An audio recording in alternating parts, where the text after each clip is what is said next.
Hello everyone, हमारी अपनी पाठशाला में आप लोग का स्वागत है। हम लोग आज जो देखेंगे वो देखेंगे साइक्लोन के बारे में। साइक्लोन चूंकि हमारे देश पे अभी इंडिया पर दो अलग अलग साइक्लोन का अभी हाल ही में प्रभाव दिखा है। एक तौते था और दूसरा अभी यास का प्रभाव दिख रहा है। तो ऐसे में हम लोग यहाँ पर इस वीडियो के माध्यम से समझेंगे कि साइक्लोन, पहला क्वेश्चन कि साइक्लोन बनता कैसे है, फॉर्मेशन ऑफ साइक्लोन। दूसरा देखेंगे मीनिंग ऑफ ट्रॉपिकल साइक्लोन, जैसा बोला जा रहा है कि ये ट्रॉपिकल साइक्लोन है। अगर हिंदी में कहे तो इसे कहा जाता है उष्णकटिबंधीय साइक्लोन, चक्रवात। तो ट्रॉपिकल साइक्लोन का मीनिंग क्या वो समझेंगे। उसके बाद समझेंगे नोमेनक्लेचर ऑफ साइक्लोन, कि साइक्लोन का नाम जो रखा जा रहा है वो किस प्रकार उसका नाम रखा जा रहा है। और अभी जो यास और तौते नाम का साइक्लोन आया था, तो उस साइक्लोन जो यास वर्ड है या तौते जो वर्ड है उसका मीनिंग क्या है वो भी जानेंगे, और किस कंट्री के द्वारा इसे दिया गया है। क्योंकि यूपीएससी दो आप या कोई भी एग्जामिनेशन दो, चूंकि करंट अफेयर के सेक्शन में या कहो ज्योग्राफी के सेक्शन में, ये आपके लिए इंपॉर्टेंट है। खास करके यूपीएससी के मेंस पेपर के लिए अगर देखोगे तो वहां पर डिजास्टर मैनेजमेंट करके आपका मेंस में एक ऑलरेडी पेपर ही है जिसका ये इंपॉर्टेंट टॉपिक होगा। तो समझते हैं लाइन बाय लाइन हम लोग। अब समझते हैं हम लोग किसे हम लोग ट्रॉपिकल साइक्लोन क्यों कहते हैं। जैसा कि हमने दिखा रहा है, आपको फिगर में दिखाई है, हमारा अर्थ है। अर्थ में हम तीन लाइनों की यहाँ पे बात कर रहे हैं कि इक्वेटर, जैसा हम जानते हैं भूमध्य रेखा, उसके ऊपर 23.5 डिग्री नॉर्थ की ओर अगर बात करें तो ये होता है हमारा ट्रॉपिक ऑफ कैंसर, कर्क रेखा, जिसे हम लोग कहते हैं कर्क रेखा। और नीचे अगर 23.5 डिग्री साउथ की ओर बात करें तो ये कहलाता है ट्रॉपिक ऑफ कैप्रिकॉर्न, जिसे कहा जाता है हिंदी में मकर रेखा। तो ये वाला जो पोर्शन होता है 23.5 डिग्री नॉर्थ से 23.5 डिग्री साउथ तक, this area is called tropical. ध्यान देना, इस एरिया को हम लोग कहते हैं ट्रॉपिकल। तो जो भी साइक्लोन इस एरिया में यानी 23.5 डिग्री नॉर्थ से 23.5 डिग्री साउथ के बीच में आएंगे उसका नाम होगा ट्रॉपिकल साइक्लोन। तो जैसा कि हम जान रहे हैं कि हमारा इंडिया का अगर हम बात करें तो हमारा इंडिया कुछ इस पोजीशन पर है। तो ऐसे में हम लोग कहेंगे कि मेरा ट्रॉपिक ऑफ कैंसर के आसपास में हमारा ये साइक्लोन बन रहा है, तो ये ट्रॉपिकल रीजन में है, इसीलिए इसे हम लोग नाम दिए ट्रॉपिकल साइक्लोन। एक और साइक्लोन जो यहाँ पे बनता है वो बनता है इस एरिया में, यहाँ से इस पार्ट में बात करें तो इसे कहा जाता है टेम्परेट रीजन। टेम्परेट रीजन जिसे हिंदी में अगर बात करें तो कहा जाता है शीतोष्ण कटिबंधीय साइक्लोन। तो इस पर हम लोग अभी बात नहीं करेंगे, हम लोग बात करेंगे ट्रॉपिकल साइक्लोन, उष्ण कटिबंधीय चक्रवात पर। तो जो 23.5 से यानी ट्रॉपिक ऑफ कैंसर से ट्रॉपिक ऑफ कैप्रिकॉर्न के बीच में साइक्लोन बनेगा उसे हम लोग नाम देंगे ट्रॉपिकल साइक्लोन। तो ये हमारा ट्रॉपिकल साइक्लोन है। तो अब है कि बात इसमें कि इसी में बहुत सारा नाम हमें देखने को मिलता है। जैसे ऑस्ट्रेलिया में जब ये साइक्लोन चलता है तो इसका नाम दिया जाता है विली विली। भारत में आता है तो इसे नाम हम लोग देते हैं चक्रवात। वैसे ही यूएसए अमेरिका में अगर हम बात करें तो इसे ह्यूरिकेन भी कहा जाता है। चीन और फिलीपींस में इसे टाइफून कहा जाता है, वहीं जापान में इसे टाइफू कहा जाता है। तो ये नाम उसके अपने अपने देशों में दिया गया है, लेकिन सारे जितने भी साइक्लोन हैं ये सारे साइक्लोन आपके ट्रॉपिकल साइक्लोन के अंदर ही आते हैं।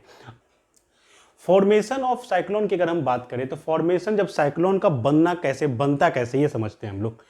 तो साइक्लोन अगर हम समझना चाहें कि बनता कैसे है तो इसको समझो इस तरह से, एक फ्लो चार्ट से, कि आपके पास एक लार्ज वाटर बॉडी होना चाहिए। मतलब जैसे समुद्र है हमारा, जैसे बे ऑफ बंगाल की बात करते हैं यहाँ पर, और हम बात करते हैं अरब सागर की। तो लार्ज आपके पास वाटर बॉडी होना चाहिए। जब लार्ज वाटर बॉडी हीट होता है सन के कारण, जब सनलाइट उस लार्ज वाटर बॉडी पर, ये मान लो ये लार्ज वाटर बॉडी है, जब सनलाइट इस पर पड़ती है तो वाटर जो है वो धीरे धीरे गर्म होना शुरू होता है। जब गर्म होता है तो हवा जब गर्म होगी तो वो ऊपर की ओर, टेम्परेचर हाई होने के कारण वो ऊपर की ओर उठना, गर्म हवा ऊपर की ओर उठना शुरू हो जाता है।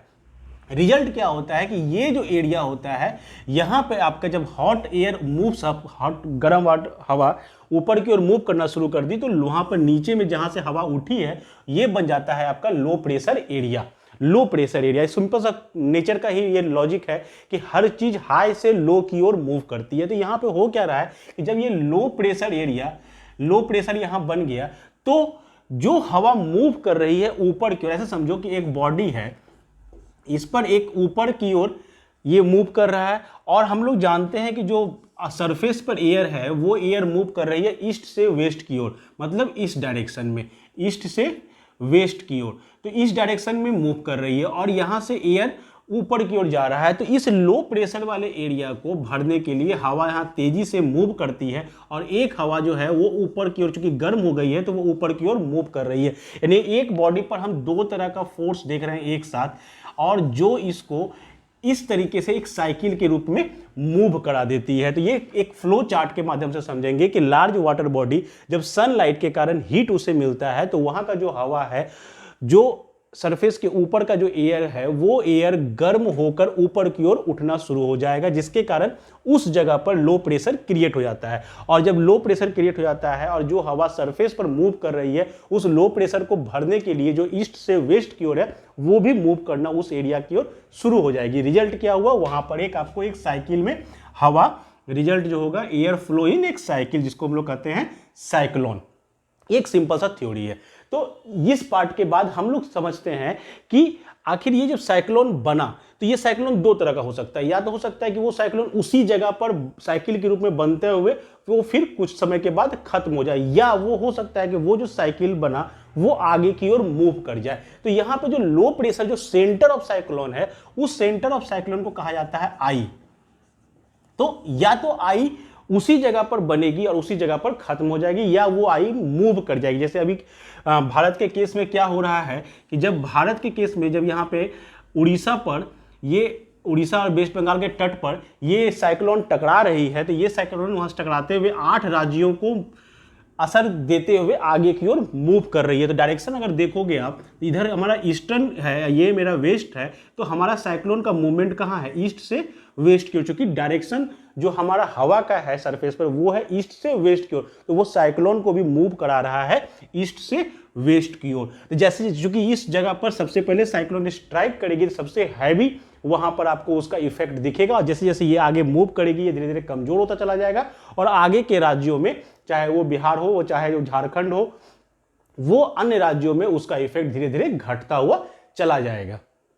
अगर नोमेनक्लेचर की बात करें तो नोमेनक्लेचर के लिए आईएमडी के द्वारा 2000 में एक बैठक की गई थी। उस बैठक में north Indian Ocean including Bay of Bengal, Indian Ocean and Arabian Sea, इन सभी मतलब इस समुद्र से जुड़े हुए देशों के बीच में एक बैठक हुई थी। और बैठक के बाद उसमें 8 देशों की एक कमेटी बनी थी 2004 में, जिसमें Bangladesh, India, Maldives, Myanmar, Oman, Pakistan, Sri Lanka और थाईलैंड, ये 8 देश उसमें शामिल थे। और 8 देशों के द्वारा 8-8 नाम सुझाए गए थे। 8-8 नाम, यानी 8 देश और 8-8 नाम अगर सुझाए गए तो 64 टोटल नाम, 64 नाम आए थे। ये तूफान के नाम, चक्रवात के नाम रखे जाने थे। इसके पीछे एक कंडीशन भी दिया गया था कि ऐसा कोई नाम नहीं रखा जाना है जो किसी पॉलिटिकल पार्टी या किसी के भावनाओं को ठेस पहुंचाने वाला हो, ऐसा कोई नाम नहीं रखेंगे। और दूसरा जो था कि इसका जो कैरेक्टर होगा वो 8 कैरेक्टर का होगा कम से कम। तो इन 8 देशों के द्वारा 8-8 नाम सुझाए गए, टोटल 64 नाम आया था। जो लास्ट नाम था हमारा वो था थाईलैंड के द्वारा दिया गया था अम्फान। याद होगा आपको, लास्ट ईयर 2000 में अम्फान साइक्लोन, सुपर साइक्लोन था वो, तो वो सुपर साइक्लोन भारत को और बांग्लादेश को इफेक्ट किया था। तो थाईलैंड के द्वारा लास्ट जो नाम दिया गया था वो यानी 64 का, ये 64वां नाम था। तो अम्फान था जिसका मीनिंग था स्काई, आकाश। तो ये 64 नाम थे। और 2018 में क्या हुआ कि इसी में जो ये 8 देशों की ग्रुप थी उसमें 5 और देश शामिल किए गए, जिसमें ईरान, कतर, सऊदी अरब और यूएई, यूनाइटेड अरब अमीरात और साथ में यमन, ये 5 देशों को और शामिल किया गया। यानी कि अब अगर हम बात करें तो 8 पहले से देश थे, अब 5 और जुट गए, तो टोटल 13 कंट्री इस ग्रुप में शामिल हो गए। और 13 कंट्री के द्वारा 13 नाम दिए गए, यानी 169 नाम दिए गए, नए नाम। अम्फान के बाद 2004 में, 2020 में जो आपका लास्ट अम्फान आया था, उसके बाद टोटल 169 नाम हमारे पास नए नाम आए, जिसमें बांग्लादेश के द्वारा निसर्ग, भारत के द्वारा गति, ईरान के द्वारा निवार, इस तरह से नाम दिए गए थे। 13 नाम सभी देशों के द्वारा दिए गए। अब होता है क्वेश्चन कि नाम कौन रखेगा। तो ये जो नाम रखने की परंपरा है ये अल्फाबेटिकली चलती है। मतलब अगर हम देखें तो बांग्लादेश चूंकि बी से है, सबसे पहले बांग्लादेश नाम रखेगा, उसके बाद आई से आया तो इंडिया, ईरान, ये नाम रखेंगे। तो ये अल्फाबेटिकली चलता गया। तो इसी क्रम में जब हम बात करें तो लास्ट जो हमारा तौते आया, तो तौते जो नाम दिया गया वो दिया गया था म्यांमार के द्वारा। तो आपका म्यांमार के द्वारा नाम दिया गया था। तो अगर म्यांमार के बाद, इसके पहले मालदीव ने नाम दिया, म्यांमार ने दिया, तो म्यांमार के बाद अगला नाम आएगा वो से आपका अमन। तो अमन के द्वारा अगला नाम दिया गया जो नाम है यास। यानी कि अगर आपको यहां पे क्वेश्चन दिमाग में बिठाना है तो याद रखना हमेशा कि तौते नाम म्यांमार के द्वारा दिया गया था, जिसका मीनिंग होता है गेको। गेको वहां का एक वर्ड है जिसका हिंदी में अगर बात करें उसका नाम हुआ छिपकली।